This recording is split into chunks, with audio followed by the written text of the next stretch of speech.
आप सभी व्यूअर्स को मेरा नमस्कार। A warm welcome to my YouTube channel north east education hub. Our environment, हमारा पर्यावरण चैप्टर का शेष भाग यानी कि रिमेनिंग पोर्शन पर ये प्रस्तुत है मेरा दूसरा video. So here are some more points. हमारा पर्यावरण जिससे हम घिरे हुए हैं, इस पर्यावरण में हमें बैलेंस बनाकर रहना है, पर हमारे ही कुछ एक्टिविटीज़ के वजह से हम अपने एनवायरनमेंट में खुद ही समस्याएं बढ़ा रहे हैं, जिन्हें पर्यावरणीय समस्याएं कहते हैं, एनवायरमेंटल प्रॉब्लम्स। मुख्य समस्याएं इस प्रकार हैं: ओजोन परत की ह्रास, मरुस्थलीकरण, विभिन्न प्रकार के प्रदूषण, वर्षा में कमी, भौमजल का ह्रास इत्यादि। The changes in the environment causes so many health hazards and we ourselves are responsible for it. We and our environment vice versa affect each other. पर्यावरण में बदलाव हमें प्रभावित करता है और हमारी गतिविधियां भी पर्यावरण को प्रभावित करती है। इससे पर्यावरण में धीरे धीरे गिरावट आ रही है, जिससे पर्यावरण की समस्याएं उत्पन्न होती हैं, जैसे प्रदूषण, वनों की कटाई इत्यादि। अब आइए समझते हैं ओजोन लेयर अथवा ओजोन परत क्या है। ओजोन परत ओजोन का एक कवच है जो वायुमंडल के शेष में स्थित है, और ये परत हमें सूर्य के हानिकारक यानी कि अल्ट्रावायलेट रेज से हमारी रक्षा करता है। ये पराबैंगनी किरणों इस परत को पार नहीं कर सकती। यह रक्षात्मक आवरण सूर्य के हानिकारक प्रकाश को अवशोषित कर लेती है।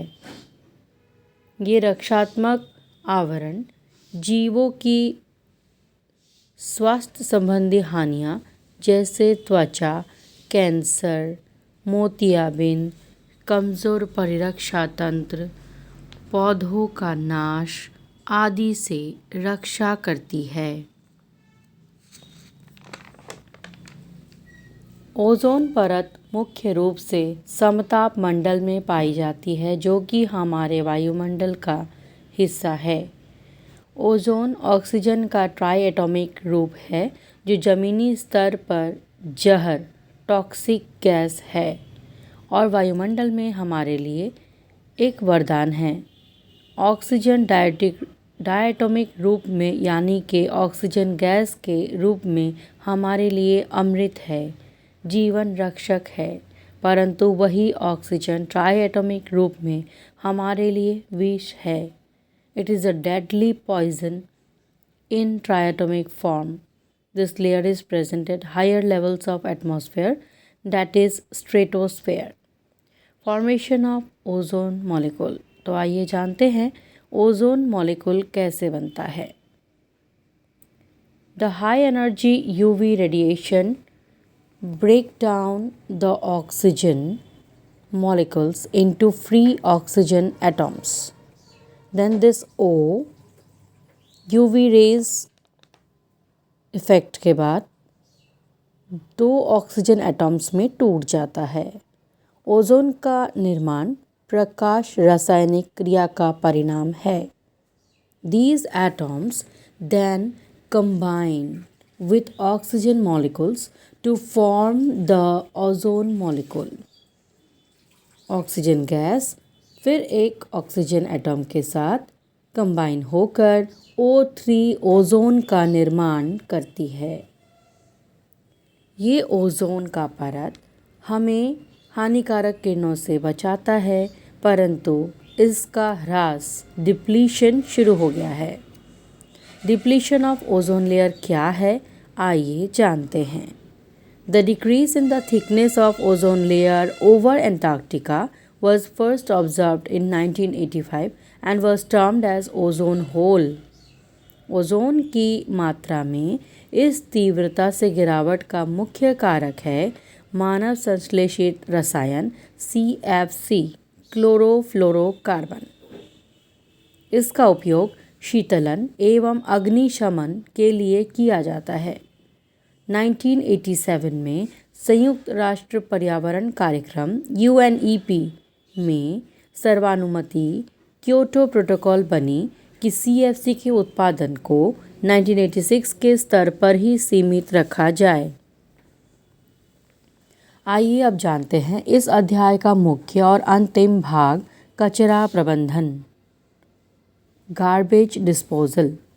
Improvements in lifestyle have resulted in accumulation of large amount of waste materials.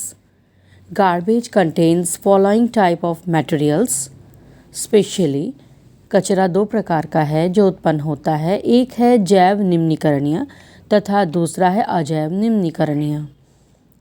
जैव निम्नीकरणीय पदार्थ बायोडिग्रेडेबल वेस्ट्स वो हैं जो सूक्ष्मजीवों की क्रिया से अपघटित होते हैं।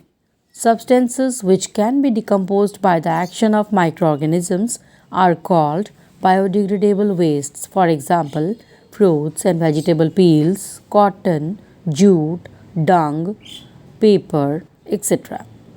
Non-biodegradable wastes, अजैव निम्नीकरणीय पदार्थ, substances which can't be decomposed by the action of microorganisms are called non-biodegradable wastes. For example, plastic, polythenes, metals, synthetic fibers, radioactive wastes, pesticides, etc. Microorganisms release enzymes which decompose the materials, but these enzymes are specific in their action. That's why enzymes can't decompose all the materials.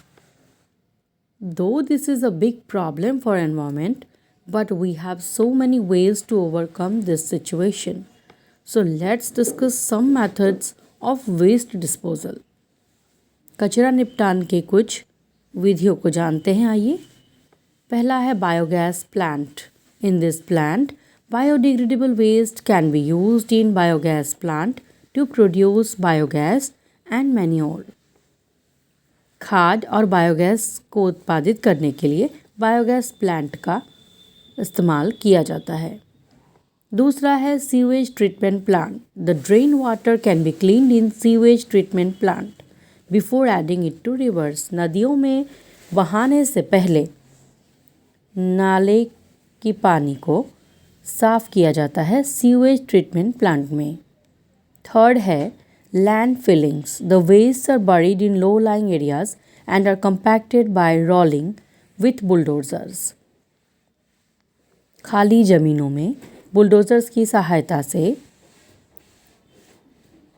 जमीनों में कचरा भर दिया जाता है और उसको compact कर दिया जाता है। चौथा है composting. Organic wastes are filled in a compost pit and covered with a layer of soil. After about 3 months, garbage changes to manure. Composting की सहायता से सड़ने गलने वाले कचरे कंपोस्ट में भर दिए जाते हैं और उस गड्ढे को मिट्टी से कवर कर दिया जाता है, जो 3 महीने बाद खाद में परिवर्तित हो जाता है। पांचवा है recycling. Non-biodegradable wastes are recycled to make new items. जैव अनिम्नीकरणीय कचरे को रिसाइकल करके नई नई चीज़ों को उत्पादित किया जाता है। Reuse. It is a conventional technique to use an item again, that is, newspaper, for making envelopes. अगर हम किसी चीज़ को दोबारा इस्तेमाल करें तो वो चीज़ कचरा नहीं बनती और हमारे उपयोग में आती है। इस प्रकार हम कचरे का निपटान कर सकते हैं और उसके बढ़ते तादाद को कम कर सकते हैं। इस वीडियो में हमने जाना कि कैसे हमारे कुछ कर्मों की वजह से हमने अपने पर्यावरण को नष्ट कर दिया है और किन किन उपायों द्वारा हम परिस्थिति में सुधार ला सकते हैं। यह केवल किताबी या वीडियो में बताई या दर्शाने वाली बात नहीं है। इन बातों को हमें अपने निजी जीवन में भी लागू करना होगा, तभी जाकर यह पर्यावरण हमारे अनुकूल होगा। आज के वीडियो में इतना ही। In your comments, let me know which topic should I prepare for you next. Hope you all are benefited. Please like, share and subscribe my YouTube channel Northeast Education Hub. Share my videos to your near and dear ones. Thanks for watching. Jai Hind.